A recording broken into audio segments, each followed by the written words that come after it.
vecāku vai arī jūsu sievas vai vīra vecāku uzvedību. Vienkārši ir teikts, nenolādējiet viņus, parādiet viņiem godu, parādiet viņiem cieņu. Kāpēc? Tā es esmu pavēlējis. Viņi ir jūsu vecāki, un šo attiecību dēļ nav svarīgi, vai viņi to ir pelnījuši vai ne. Tam, kā viņi uzvedas, nav nozīmes. Jūs nevarat viņus kontrolēt. Mēs varam kontrolēt tikai to, kā mēs uz to reaģējam.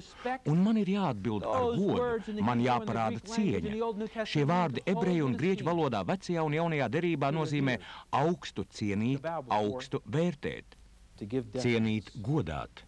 Noliekties viņu priekšā, izturēties pret viņiem ar cieņu, parādīt cieņu, piecelties. Jautājums ir sekojošs. Kā jūs to varat izdarīt, ja jums viņi ir jāatstāja? Viņi jums saka, nāc pie mums katru nedēļas nogali. Šīs nodarbības tēma ir spriedze starp atstāšanu un pieķeršanos no vienas puses un godu un cieņu no otras puses. Kā to var apvienot? Laulībā ir dažādi periodi, kad jums ir jātiek skaidrībā, kas ir gods, kas ir cieņa.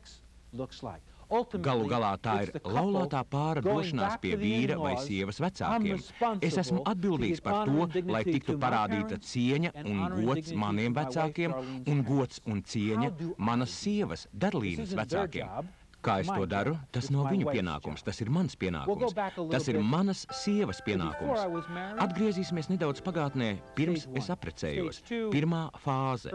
Otrā fāze – laulības dzīves sākuma periods. Trešā fāze – laulības vidus periods, kad jums jau pašiem ir savi bērni. Ceturtā fāze – vēlīnais periods laulībā, līdz brīdim, kad viņi mirst, un tad viņu nāve. Ja jūs atgriežaties pirmajā fāzē, pirms jūs aiziet no vecāku mājas un ķeraties, ir ļoti skaidri zināms, kas jādara. Paklausiet saviem vecākiem visās lietās. Tādēļ vārds, kas man šādā situācijā nāk prātā, ir paklausīt viņiem visās lietās, neatkarīgi no tā, vai es viņiem piekrītu vai nē. Man viņiem ir jāpaklausa. Laulības sākuma periods, kad vēl nav bērni. Tas ir periods, kad es cenšos atdalīties no viņiem. Kāpēc? Es biju ar viņiem saistīts visu savu mūžu. Es nezināju citu cilvēku, kuram es varētu pieķerties. Es mīlu savu māti, savu tēvu, savus brāļus, savas māsas, savus radus. Visi šie cilvēki ir saistīti ar mani un manu sievu. Otrā daļa, kad man viņi ir jāatstāj un jāpieķeras savai sievai vai savam vīram. Tādēļ jautājums pāriet no tā, kā būt paklausīgam, uz to, kā būt patstāvīgam. Te es esmu ļoti atkarīgs, man ir jāatbrīvojas, man ir jāaiziet. Aiziešanas procesam jau ir jābūt pabeigtam. Arī manai sievai vai vīram tas jau bija jāizdara, jau pagātnē. Es aizgāju, nevis es vēl aizvien aizēju. Es jau aizgāju. Ja tā ir atkarība, tā ir neatkarība, un dažreiz vecāki neļaus jums to darīt. Parādot cieņu un godu, jums var būt nepieciešamība uz kādu laiku aizbraukt projām no savu štata. Ja viņi neļaus jums būt patstāvīgiem, runājot ar laulātiem pāriem, jūs būtu ļoti pārsteigti, cik daudzi tā ir rīkojušies, vai zināt, kādēļ viņi to dara? Tādēļ, ka vecāki neizpilda savu aiziešanas procesa daļu, atļaut viņiem aiziet.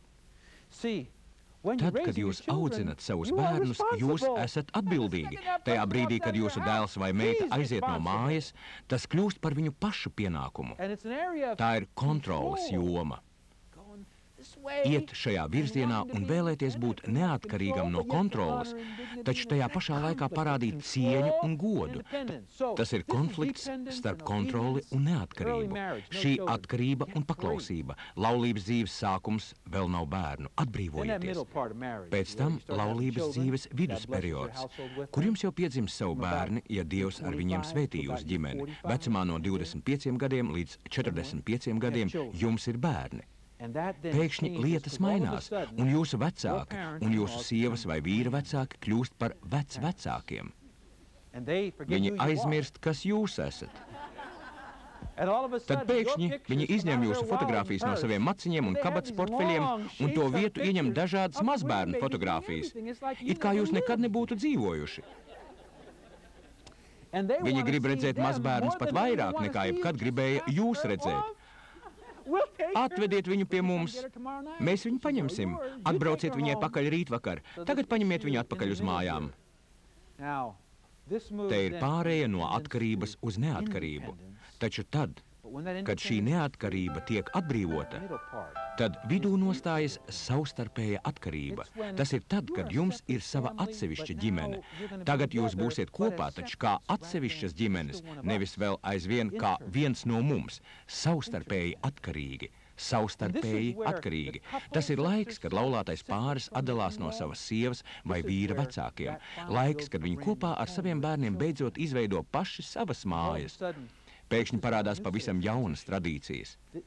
Tagad diviem cilvēkiem ir saskarsme ar diviem vecāku pāriem. Tā ir vesela ģimene, kuriem ir pašiem savas brīvdienas kopā ar viņu bērniem. Viņiem ir pašiem savi Ziemassvētki, savi tīteri pateicības dienā. Un ak, Dievs, kas par izaicinājumu? Vai ne tā? Bet agrāk jūs Ziemassvētkus vienmēr pavadījāt manās mājās. Kā var būt, ka šogad jūs neatbrauksiet? Vai mēs kaut ko ne tā izdarījām? Kontrole. Nē, jūs neko sliktu neizdarījāt. Mēs ar prieku atbrauktu, taču mums gribās pašiem savas Ziemassvētku svinības. Cik daudz no jums saprot, par ko tieši es runāju? Jā, mēs visi to zinām. Vai zināt ko? Tikko jūs nolikāt klausuli, atskan zvans. Jā, mēs zinām. Mēs saprotam, ka mums vajadzētu atbraukt, taču šogad mēs gribētu svinēt paši savās mājās. Vai var cienīt un tomēr tā rīkoties? Ja jūs tā nedarīsiet, jums radīsies problēmas. Jūsu bērni aug lielāki un paralēli tam noveco jūsu vecāki. Tad, kad jūsu dzīvē ir periods no 25 gadiem līdz 45 gadiem, viņu dzīvē ir periods no 45 līdz 65 gadiem. Un viņi vairs nav tādi paši. Viņi ir tie paši cilvēki, taču viņi visu dara daudz lēnāk. Viņi vairāk grib pasēdēt. Nākošā fāze jūsu laulības tālākā posmā ir tad, kad notiek pārēja no tā, ka jūs esat atkarīgi no viņiem uz to, ka viņi ir atkarīgi no jums. Tā tas notiek katru reizi. Vai zināt, kas notiek tad, kad jūsu bērni ir vecumā no 20 līdz 45 gadiem? Viņi sāk dzīvot patstāvīgi, un Dievs to ir precīzi izplānojis. Tajā laikā, kad jūsu bērni aiziet un sāk patstāvīgu dzīvi, jūsu vecākiem ir nepieciešams, lai jūs pārņemtu vadību. Jums ir jākļūst par līderi.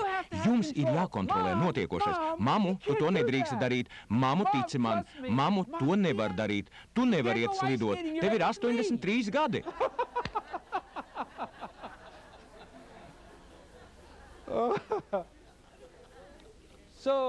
Viņiem šeit ir grūti atteikties no kontrolas, un jūs šeit kontrolējat savu ģimeni. Neatkarīgi no tā, vai jūs jūtaties ērti vai nē, pienāks laiks, kad būs jāmainās lomām. Un tieši tā, kā jūs nodrošinājāt viņus ar nepieciešamo, Bībelē ir teikts, ka viņiem būs jānodrošina jūs. Tāpat kā viņi rūpējās par jums, kad jūs paši nevarējāt par sevi parūpēties, tā arī jums ir jāparūpējas par viņiem, kad viņi nevar paši par sevi parūpēties. Tas pats arguments un frustrācija. Es to gribu darīt patstāvīgi. Kur es esmu?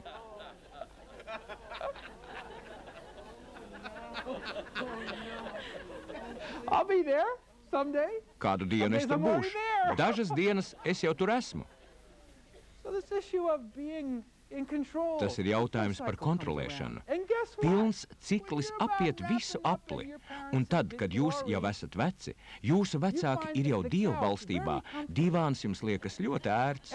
Jūsu bērniem sāk parādīties mazbērni, un jūs viņus vēlaties un velkat ārā viņu fotogrāfijas, un drīz vien jūsu bērni sāk teikt, tētu to vairāk nevar darīt. Tu nevari veselu stundu cirst malku. Kā tu gribi teikt, ka es nevaru veselu stundu cirst malku? Protams, ka varu. Godināšanai ir dažādi periodi. Jāņem vērā, ka dažādos periodos dažādi godā. Nākošais.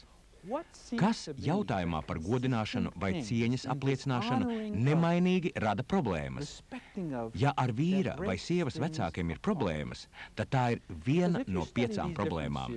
Ja jūs esat pieaudzis un jūsu bērni jau ir precējušies, tad jums būs problēmas ar 5 lietām. Paskatieties no otras puses.